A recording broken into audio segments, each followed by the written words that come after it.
Pernahkah Anda bertanya-tanya mengapa begitu banyak orang Kristen yang sudah tahunan jadi orang Kristen, rajin ke gereja, aktif pelayanan, dengar khotbah ribuan kali, bahkan mungkin puluhan ribu kali, tapi hidupnya tidak berubah, kerohaniannya tidak bertumbuh, dan imannya tidak teguh?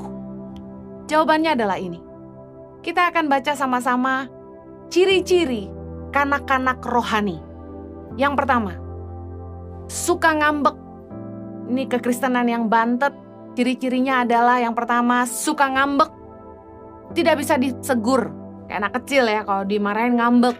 Gak bisa ditegur. Sulit mengampuni.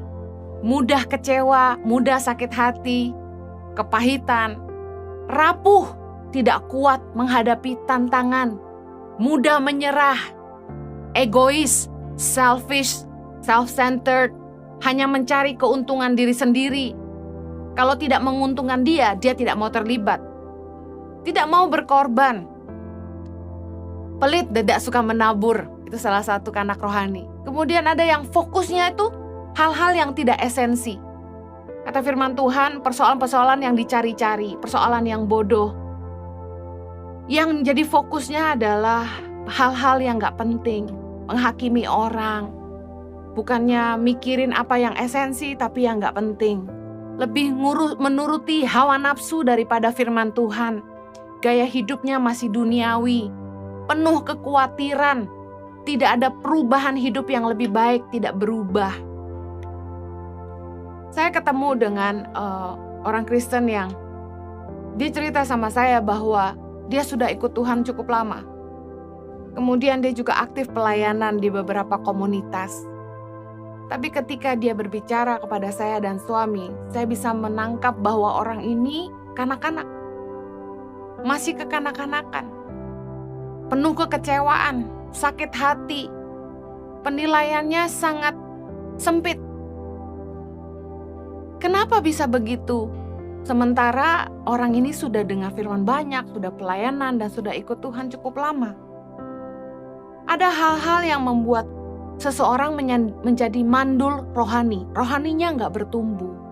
Rohaninya nggak berkembang, nggak berbuah. Dia nggak jadi dewasa di dalam Tuhan. Terus jadi kanak-kanak. Pertama yang menjadi penyebab dari kemandulan rohani adalah orang-orang yang mendengar firman tapi mereka tidak mengerti. Mendengar tetapi tidak mengerti. Kita akan kupas sama-sama dalam Matius 13. Matius 13 ayat 19 berkata gini. Kepada setiap orang yang mendengar firman tentang kerajaan sorga, tetapi tidak mengertinya, datanglah si jahat dan merampas yang ditaburkan dalam hati orang itu. Itulah benih yang ditaburkan di pinggir jalan. Anda ingat dalam perikop ini Yesus sedang memberikan perumpamaan tentang seorang penabur, bagaimana ketika benih ditabur itu jatuh ke 4 tempat yang berbeda. Nah, yang pertama itu jatuh di pinggir jalan. Benih yang ditabur jatuh ke pinggir jalan. Apa maksudnya firman itu? Yesus menceritakan arti dari perumpamaan ini adalah ketika orang itu dengar firman kerajaan sorga, mereka tidak mengerti. Kenapa tidak mengerti? Karena iblis merampas apa yang ditabur dalam hati orang. Makanya setiap kali dengar firman, ada orang-orang tuh yang gak bisa ngerti. Seperti ada selubung yang menutupi. Yang disampaikan apa, yang ditangkap beda. Susah konsentrasi. Ada yang bilang kalau dengar firman tuh ngantuk. Kemudian teralih fokusnya. Lagi dengerin firman. Tapi tiba-tiba fokusnya teralih. Tiba-tiba ingat jemuran. Tiba-tiba ingat pacar, ingat teman. Susah konsentrasi, gak bisa fokus, gak bisa ngerti. Pekerjaan iblis adalah ketika kita dengar firman, kita dibuat tidak mengerti. Karena benih itu dicuri. Lukas 8 ayat 10b bilang, sekalipun memandang tapi mereka tidak melihat, sekalipun mendengar mereka tidak mengerti. Ada orang-orang yang ikut Tuhan begitu lama, ke gereja udah puluhan ribu kali. Tapi kok hidupnya gak berubah? Karena setiap kali dengar firman, mereka gak ngerti. Mereka datang ibadah hanya sekedar untuk menjalankan rutinitas ibadah. Supaya mereka merasa lega, saya udah ke gereja. cuma keagamaan aja, sekedar agamawi. Khotbah itu harus dimengerti. Karena kalau nggak bisa dimengerti, ya nggak bisa dihidupi. Makanya tiap kali saya mau khotbah, saya selalu berdoa minta Tuhan tolong saya, supaya saya bisa menyampaikan firman Tuhan dengan bahasa yang mudah dimengerti. Setiap kali. Kenapa? Karena khotbah yang tidak bisa dipahami oleh jemaat, tidak bisa dihidupi. Lebih baik khotbah yang menggunakan bahasa yang mudah dimengerti sehingga jemaat juga bisa menangkap, lalu bisa mengaplikasikan dalam hidup dan hidup mereka berubah. Daripada khotbah dengan bahasa-bahasa teologi yang tinggi, yang sulit dipahami, lah bagaimana mau dihidupi. Saya percaya bahwa tugas seorang pengkhotbah, pengajar adalah membantu jemaat mengerti firman Tuhan. Bukannya bikin jemaat tambah bingung. Ada jemaat yang bilang, aduh saya pusing kalau pengkhotbah ini khotbah mengawang-awang, gak injak bumi. Apa artinya? Kadang-kadang kita menggunakan bahasa yang lewat di atas kepala jemaat. Bahasanya tuh kita gak nyambung sama mereka gitu. Satu kali saya ke pedalaman Papua. Saya diceritakan begini, ada satu tempat penampungan anak-anak pedalaman. Orang-orang yang mendidik, mengasuh anak-anak pedalaman ini cerita sama kami. Waktu anak-anak ini keluar dari pedalaman, waduh liarnya luar biasa. Mereka harus diajarin cara menggunakan toilet training. Karena mereka biasa menggunakan daun. Sehingga itu toilet jadi kotoran manusia dipeperin di tembok begitu. Saya sampai ngeri. Anak-anak harus diajarin. Makanya di asrama Tangan Pengharapan saya minta kakak-kakak yang sudah duluan di asrama untuk melatih anak-anak yang baru datang mulai dari pintu. Ibaratnya satu persatu, naruh sepatu di mana, cuci tangan gimana, pakai toilet duduk itu gimana, pakai toilet shower itu gimana, mandi itu gimana, sampai cuci kamar mandi seperti apa. Karena di pedalaman nggak perlu cuci kamar mandi, nggak perlu pusing pakai toilet shower. Simple, mereka mandi tinggal nyebur aja. Dan ketika mereka datang, beberapa kesulitan. Sempat saya ingat kisah anak-anak di zaman dulu. Kami temukan kaos kaki kotor bekas pakai itu bukannya dicuci, diuntel-untel, diselipin di tumpukan barang, di samping ban mobil dan lain sebagainya. Dan mereka bilang, "Mama, kami butuh kaos kaki." "Loh, kaos kakimu kemana?" "Kaos kakinya habis." Hal-hal seperti itu aja harus diajarin. Nah, kalau kita ngasih contoh yang gak relevan, kita ngomong dengan bahasa yang gak bisa dimengerti oleh jemaat, ya gak akan nyambung sama mereka dan mereka gak akan bisa menghidupi. Saya percaya orang-orang yang cerdas adalah orang-orang yang justru menyederhanakan segala sesuatu. Mari kita lihat handphone yang canggih hari ini, itu adalah handphone yang mudah digunakan, bahkan oleh bayi-bayi pun bisa. Anak kecil dari kecil udah bisa geser-geser, pencet-pencet, ahli banget. Karena handphone dan alat teknologi gadget yang mereka pakai itu sangat mudah, sederhana. Apps-apps yang mudah dimengerti yang paling laris biasanya. Nah, khotbah harus bisa dimengerti, baru bisa dihidupi. Ketika kita ingin berkhotbah, kita harus berdoa buat jemaat supaya iblis tidak mencuri benih firman yang ditabur. Kita harus berdoa supaya jangan sampai ada benteng-benteng yang membuat mereka nggak mengenal Tuhan. 2 Korintus 10 ayat 5 berkata gini, "Kami mematahkan setiap siasat orang dan merubuhkan setiap kubu yang dibangun oleh keangkuhan manusia untuk menentang pengenalan akan Allah. Kami menawan segala pikiran dan menaklukkannya kepada Kristus." Kita perlu berdoa supaya setiap kubu-kubu yang dibangun karena kesombongan manusia itu dipatahkan supaya mereka mengenal Tuhan. Kadang-kadang manusia terlalu sombong kepada keyakinannya sendiri sehingga mereka merasa, yang penting saya baik, saya nggak perlu terima Yesus. Nah, itu yang harus kita tawan, segala pikiran dan menaklukkannya kepada Kristus. Berdoa supaya Roh Kudus membuat selubung di hati mereka diangkat sehingga mereka bisa berbalik kepada Tuhan, mereka bisa melihat Tuhan. 2 Korintus 3:16 bilang ini, "Tetapi apabila hati seorang berbalik kepada Tuhan, maka selubung itu diambil daripadanya." Seseorang bisa mengenal Kristus, bisa mengerti firman. ketika selubung itu diangkat, mereka bisa melihat. Kita harus memastikan firman Tuhan itu mudah dimengerti, supaya jemaat bisa menghidupi. Dan juga kita harus memastikan kita berdoa buat jemaat, supaya jangan sampai benih firman yang ditabur dicuri iblis sehingga mereka tidak mengerti dan tidak bertumbuh. Hal kedua yang menjadi penyebab kemandulan rohani adalah ini. Mereka suka mendengar firman tapi tidak menghidupi firman. Matius 13 ayat 20 bilang gini, benih yang ditaburkan di tanah yang berbatu-batu ialah orang yang mendengar firman itu dan segera menerimanya dengan gembira. Tetapi ia tidak berakar dan tahan sebentar saja. Apabila datang penindasan atau penganiayaan karena firman itu, orang itu pun segera murtad.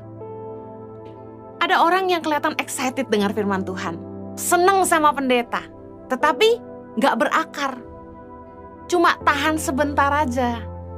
Semangatnya itu kayak kembang api, padam. Ketika datang penindasan, penganiayaan, ketika datang tantangan hidup, badai, gak bertahan. Orang yang imannya gak tumbuh kuat dan berakar, cuma senang denger tapi gak menghidupi, itu gak akan punya iman yang teguh. Senang dengar firman, tapi hanya yang cocok dengan pikirannya sendiri. Hanya senang dengar firman yang menyenangkan hatinya. Wah, lucu. Ada orang-orang yang senangnya khotbah yang lucu, menghibur, enak didengar. Tapi mereka gak suka ketika firman itu menegur, mendidik mereka.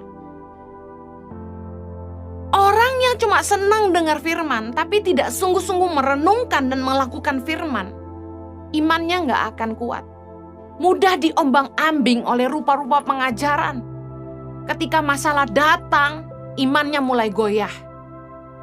2 Timotius 4 ayat 3 berkata, karena akan datang waktunya orang tidak dapat lagi menerima ajaran sehat, tetapi mereka akan mengumpulkan guru-guru menurut kehendaknya untuk memuaskan keinginan telinganya. Punya uang kok, bisa bayar pendeta kok, ya undang aja yang enak didengar. Nah biasanya kan gitu. Kita harus ngerti bahwa firman Tuhan itu bukan mengenakan telinga kita. Firman Tuhan itu untuk mengajar kita. Kalau kita ingin hidup kita bertumbuh di dalam Tuhan, kerohanian kita tidak mandul, kita harus mau ditegur. Kita harus mau diajar. Dan kita gak cuma sekedar dengar, tapi kita harus melakukan, merenungkan, dan menghidupinya. Supaya hidup kita bertumbuh, iman kita bertumbuh, dan kita gak mudah goyah dan diombang-ambingkan. Penyebab kemandulan rohani yang ketiga adalah lebih cinta dunia. Matius 13 ayat 22. Yang ditaburkan di tengah semak duri ialah orang yang mendengar firman itu, lalu kekhawatiran dunia ini dan tipu daya kekayaan menghimpit firman itu sehingga tidak berbuah. Dalam Lukas 8 ayat 14 dikatakan gini, yang jatuh dalam semak duri ialah orang yang setelah mendengar firman itu, dan dalam pertumbuhan selanjutnya, mereka terhimpit oleh kekhawatiran dan kekayaan dan kenikmatan hidup. Sehingga mereka tidak menghasilkan buah yang matang. Tahu firman Tuhan. Mau belajar firman. Tapi satu hal, hatinya lebih dikuasai oleh kekhawatiran duniawi, kekayaan, dan kenikmatan hidup. Jangan sampai kita lebih cinta dunia daripada cinta Tuhan. Jangan sampai kita mencintai dunia lebih daripada Allah. Jaga hatimu supaya engkau lebih menginginkan perkara-perkara ilahi daripada perkara-perkara duniawi. Jaga hatimu supaya tidak melekat pada dunia yang sementara. Tapi kita harus selalu didrive oleh kekekalan. Ingatkan dirimu selalu. Hidup ini cuma sementara. Yang kekal itu di sorga. Yakobus 4 ayat 4 bilang gini, hai kamu orang-orang yang tidak setia, tidakkah kamu tahu bahwa persahabatan dengan dunia adalah permusuhan dengan Allah? Jadi barang siapa hendak menjadi sahabat dunia ini, ya menjadikan dirinya musuh Allah. Di dunia ini kita cuma sementara. Harusnya hati kita itu melekatnya pada hal-hal yang lebih ilahi. Jangan sampai kenikmatan dunia, kekhawatiran hidup, kekayaan membutakan kerohanian kita. Sehingga kita lebih milih kesenangan hidup. Harusnya kita belajar seperti Rasul Paulus dalam Filipi 3:8 berkata gini, malahan segala sesuatu ku anggap rugi, karena pengenalan akan Kristus Yesus Tuhanku lebih mulia daripada segalanya. Kita harus bisa ngelihat bagaimana Yesus sendiri menolak ketika ditawarkan segala macam tawaran. Bicara soal roti, kebutuhan hidup, kemudian naik ke bubungan bait Allah, pengakuan, kemudian bicara soal kekayaan dan seluruh dunia, bicara soal keinginan manusia untuk memiliki segalanya. Yesus menolak semuanya itu. Karena dia tahu di bumi adalah sementara. Tujuan Yesus bukan bumi. Kita semua mesti ngerti bahwa kita ada di dunia ini sementara. Kita harus berjuang untuk mempertahankan iman, untuk memperoleh kekekalan bersama Bapa di sorga. Berarti apa yang hari ini kita perjuangkan harusnya tidak semata hal-hal yang duniawi. Ya, kita masih hidup di dunia, kita masih butuh makan. Kita masih mau menikmati hidup kita bersama keluarga kita. Tapi jangan sampai itu membuat hati kita jauh daripada Allah. Jangan memiliki keinginan lebih untuk hal-hal duniawi melampaui apa yang engkau inginkan dalam hal-hal yang ilahi. Jangan sampai kenikmatan dunia dan kekayaan membuat kita tamak dan lebih mengkhawatirkan kebutuhan hidup daripada tujuan Tuhan dalam hidup kita. Ketika ditawarkan kekayaan dan ditawarkan panggilan, saya pilih panggilan. Ketika ditawarkan kemapanan dan panggilan, saya memilih panggilan. Apakah hari ini Anda siap untuk memilih Tuhan daripada kenikmatan duniawi? Jangan sampai kenikmatan duniawi itu membuat kita lebih khawatir sama kebutuhan hidup daripada apa sih yang Tuhan mau buat hidup kita. Matius 6:25 bilang gini, karena itu aku berkata kepadamu, janganlah khawatir akan hidupmu, akan apa yang hendak kamu makan atau minum, dan janganlah khawatir pula akan tubuhmu, akan apa yang hendak kamu pakai. Bukankah hidup itu lebih penting daripada makanan dan tubuh itu lebih penting daripada pakaian? Hidup kita bagi Tuhan jauh lebih berharga. Tujuan Tuhan itu jauh lebih besar dalam hidup kita daripada kebutuhan hidup kita. Saya percaya gini, kalau kita menghidupi tujuan Tuhan dalam hidup kita, pemeliharaan Tuhan itu sempurna. Firman Tuhan mengajar kita, Yesus ngajarin kita bahwa supaya kita tidak usah khawatir sama hidup kita sendiri. Kita tidak usah pusing apa yang kita mau makan, kita nggak usah pusing apa yang kita mau minum, apa yang kita mau pakai. Percayalah kepada pemeliharaan Bapa. Firman Tuhan dalam Matius 6:31 bicara soal sebab itu janganlah kamu khawatir dan berkata apakah yang akan kami makan, apakah yang kami minum, apakah yang akan kami pakai. 32, semua itu dicari bangsa-bangsa yang tidak mengenal Allah. Akan tetapi Bapamu yang di sorga tahu bahwa kamu memerlukan semuanya itu. Tetapi carilah dahulu kerajaan Allah dan kebenarannya, maka semuanya itu akan ditambahkan kepadamu. Yesus sudah kasih clue-nya sama kita. Udah gak usah pusing sama kebutuhan hidup kita. Fokus kepada dua hal ini. Cari sungguh-sungguh kerajaan Allah. Kerajaan Allah bicara soal kehendak Tuhan dalam hidup kita. Yang kedua, carilah kebenarannya. Maka semuanya akan ditambahkan. Saya ngalamin dalam hidup saya, bahwa ketika saya fokus cari kehendak Tuhan dalam hidup saya, waktu saya sungguh-sungguh ingin hidup dalam kebenaran Tuhan, Tuhan pelihara hidup saya, Tuhan sertai hidup saya, dan saya nggak pernah satu kali pun saya kekurangan. Saya lihat bagaimana Tuhan sediakan secara luar biasa.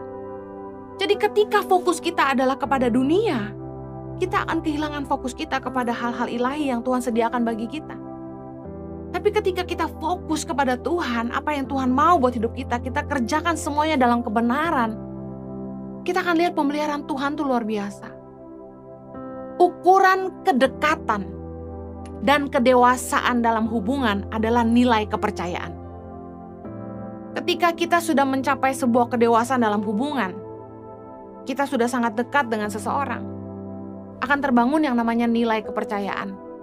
Anak saya nggak perlu takut saya nggak kasih mereka makan. Ada sebuah nilai kepercayaan yang nggak perlu terus-menerus dibicarakan.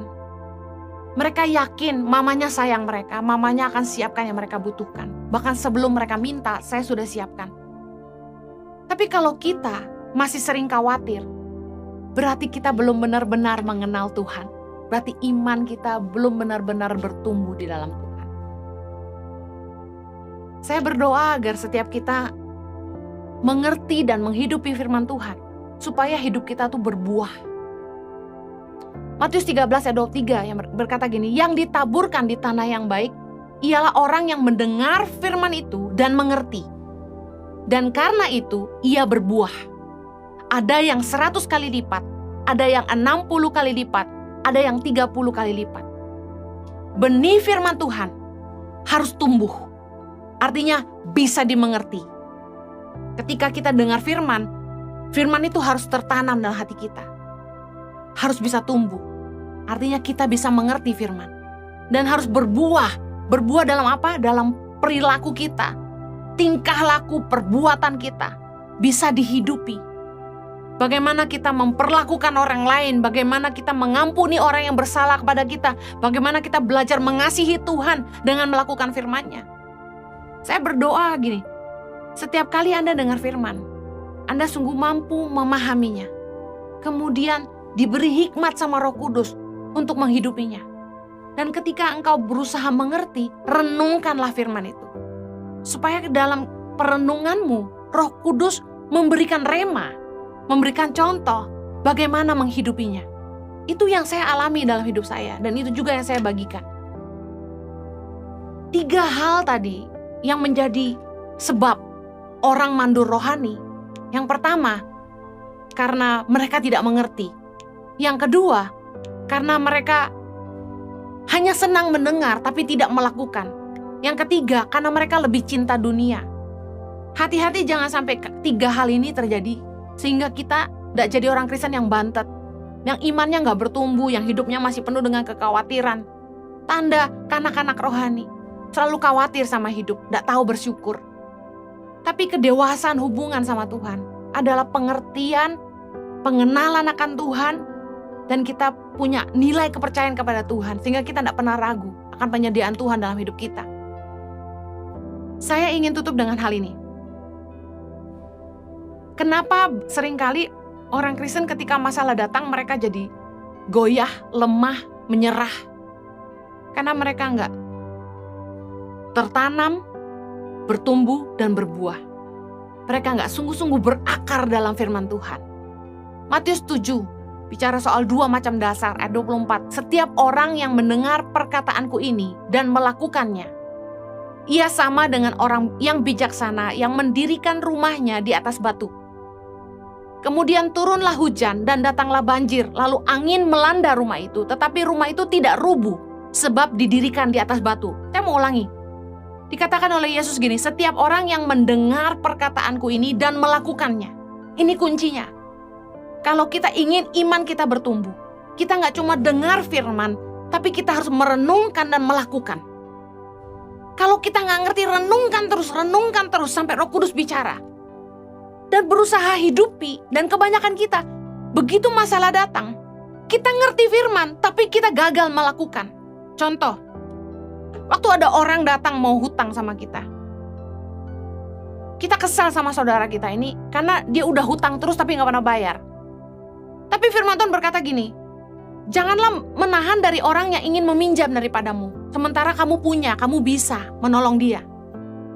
Kalau ngikutin pikiran kita, saudara kita ini ngutang gak bayar-bayar. Tapi firman Tuhan ajarin kita, kasih.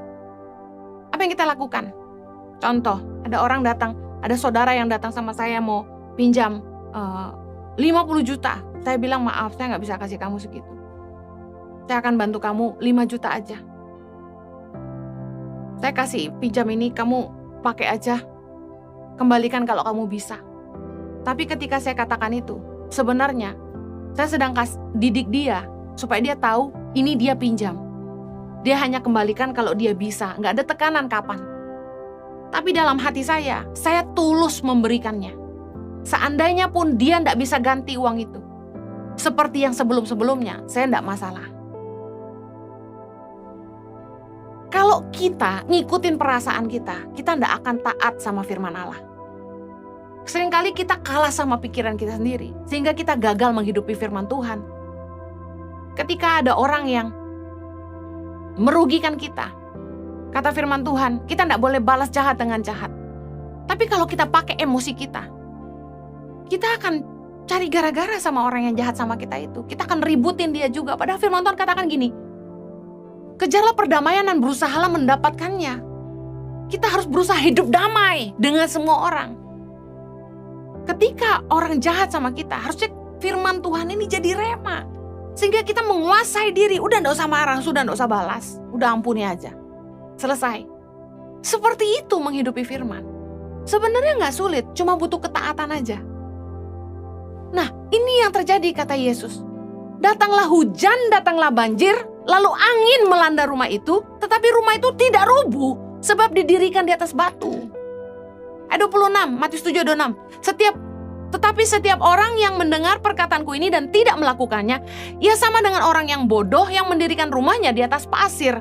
Kemudian turunlah hujan, datanglah banjir, lalu angin melanda rumah itu sehingga rubuh dan hebatlah kerusakannya. Yesus tidak pernah berjanji bahwa hidup kita akan aman-aman saja. Kita lewatin 2 tahun pandemi yang kita nggak tahu kapan selesai. Firman Tuhan, Yesus sudah bilang akan datang hujan, akan datang banjir, akan datang angin melanda hidup kita. Tapi orang yang melakukan firman Tuhan akan tetap bertahan. Orang yang hidup di dalam firman akan tetap bertahan. Tantangan dan persoalan hidup yang akan menguji iman kita. Sama seperti sahabat terbaik ditemukan di masa sulit, Tuhan ingin menemukan orang-orang yang sungguh-sungguh mengasihi Dia dan berpegang teguh kepada iman kepadanya. Mari jangan goyah, hidupi firman Allah. Jangan sampai Anda hanya senang mendengar firman Tuhan tapi tidak melakukan. Jangan sampai Anda tidak ngerti firman, dan jangan sampai kekhawatiran, kekayaan dan kenikmatan hidup membutakan mata Anda. Jangan lebih cinta dunia daripada Allah. Saya berdoa agar ketika Anda baca firman di sepanjang tahun 2022 ini, Anda lakukan dengan yang berbeda. Anda baca, Anda renungkan, dan lakukan. Meskipun tantangannya tidak mudah, ayo pegang firman Tuhan. Saya berdoa, Anda melakukan kebenaran firman ini, carilah dahulu kerajaan Allah dan kebenarannya, maka semuanya akan ditambahkan dalam hidupmu.